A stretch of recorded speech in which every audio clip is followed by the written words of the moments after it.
Good morning, everybody out in YouTube land. Hope you're having happy holidays. I have an interesting situation here. Last video, I think I was showing you how I was composting in cardboard boxes. So let me show you this. This is really interesting.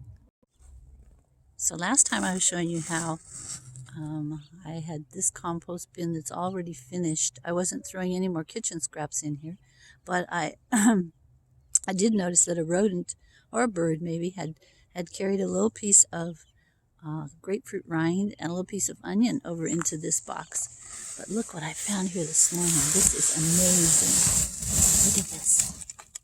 It is a peanut shell. Look at that. That is so amazing. The whole thing is there. A roasted peanut shell. You know, I have not had any peanuts on this property for a good 10 years.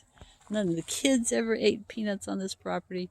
We've never had any roasted peanuts. It's just not something we buy. I like them. They're delicious and wonderful. I think we just got out of the habit when the kids were really little and they made such a giant mess with them that we just started buying peanuts, in other ways rather than roasted in the shell. But isn't that hilarious? Some little rodent has carried peanut into my composting bin. So yeah, the rodents help compost also. This morning I've been checking which brassicas are really doing well, which are not. Now this was the original bin that I planted. The peas are the biggest, and these are cauliflower. Been munched on a little bit, but I think they're looking okay. I think they're going to be all right. Second bin I have here with cauliflower in it. Peas also, celery, onions. That was just what I put together. The second one here, I don't know if it's going to make it. So I'm going to plant another cauliflower in here, maybe two, just in case that one doesn't make it. And the third one that I had the peas, the celery, the onions, and the cauliflower in. This little one, see, it has its original cotyledon leaves, but it doesn't seem to be, something's munching on it. So I'm going to go ahead and plant a couple more cauliflower in this bin. As I've been eating my microgreens, I have really decided that I like the Swiss chard, the baby Swiss chard. It's absolutely delicious.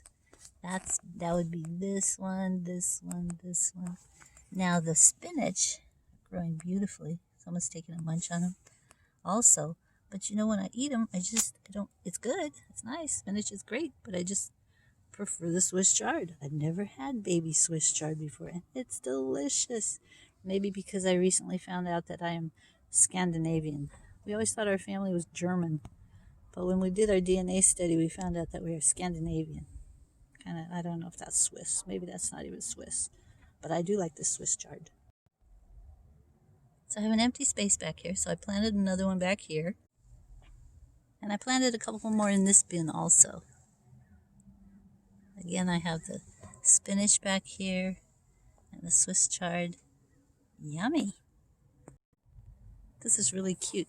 These chairs I got have this little notch or slot right here where you could buy an extra little thing that went in there to hold your cell phone. But looky there. It holds my seed packets perfectly. I think it was made for seed packets also. Now the broccoli in this bin are both doing really well.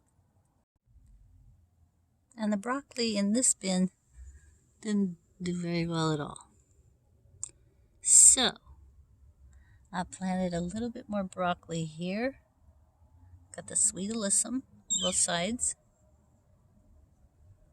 Got some Swiss chard here in the middle. And more sweet alyssum. Sweet alyssum and broccoli are supposed to have some kind of a compatibility. So, Bud's enjoying the cool shade on the blankets. Those are the blankets that I use to cover the peas in the evening. Kiki's over here on the other sheet that I use to cover the peas. I've been trying to figure out a good beds for them. Remember before I used to put the boxes and then put a little towel on top of the boxes, and that was okay for a while. But when they jumped off of it, sometimes it scared them. And then I was using the cushions from the car that I have the towels hooked on there. They're so perfect for camping. But I don't know, the dogs didn't seem like they really enjoyed it. Plus it gets them all dirty laying on the driveway. So I'm trying this today. I'm trying to see if they like laying on the same thing that I use to cover the plants at night. Look how cute Kiki is. She's so cute. She has her hair cut like a llama. I call her a little llama. I always try to get the right bumper sticker for each car that I have. And I found one that's just right for this car. Of course, the name of this car is Dolphin Angel. Sorry, I'm making a shadow. So Jesus loves us. Perfect. I had the perfect bumper sticker for my Honda Element. And I never did find just the right one for my vanilla van, the VW camper van. But I'm glad I have found one just right for Dolphin Angel. After I got my car back from the dealer, there was like a big stink in here. I couldn't figure out what it was. I washed all the coverings on these cushions.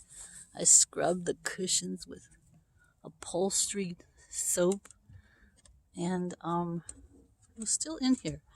But remember, I had those colored mats in here. It looked like a puzzle. I figured out, I think that's what was stinking in here so bad. It had been on my 4-month trip with me. I mean, all of them. The mats. And there was no really good way to clean them. They're sort of like a yoga mat. So I ordered some yoga mats that I'm going to put in here. And in the meantime, trying to keep it really clean. I guess when the car was at the dealer for a whole month, they had taken out the glass. Remember, they took it out and they broke it? So I know it rained one time while it was over there. So I think probably it got some rain in here. Didn't help the smell either. But I got it all cleaned out now, and it's doing much better. Today my other project is to look in my owner's manual and figure out how to make the headlights go off sooner. I think there's some way that you can set it, because the way it is now, when I open any door, the headlights go on and they just stay on and stay on, and everybody always tells me your headlights are on. I'm like, I know, they'll go off, and it takes a long time. So I'm going to figure out if I can set them to go off sooner. After flipping through the manual, I got online and looked it up, and there was a thread with about 100 entries. So I'm going to keep doing what I do. And the way I get my lights to turn off is I sit in the driver's seat, I turn on the car, and I turn the light switch to automatic and back to off. And then I turn off the switch of the car, and that makes the lights go off. So I guess I'll just keep doing that.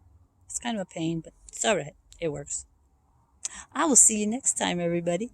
Thank you for joining me today on this beautiful holiday Southern California weekend. Hope you've been looking at the double star, Saturn and Jupiter. I've seen it 3 times. One time they were one up right above the other. Next time they were off to the side, and the third night I saw they were side by side. I think you can still see them for a couple more days. I'll see you next time. Jesus loves us. Don't ever forget. He's the exact image of the invisible God. He will help you. I'll see you. Adios. Mwah. Be sure and like, subscribe, leave a comment, ring the bell. Bye.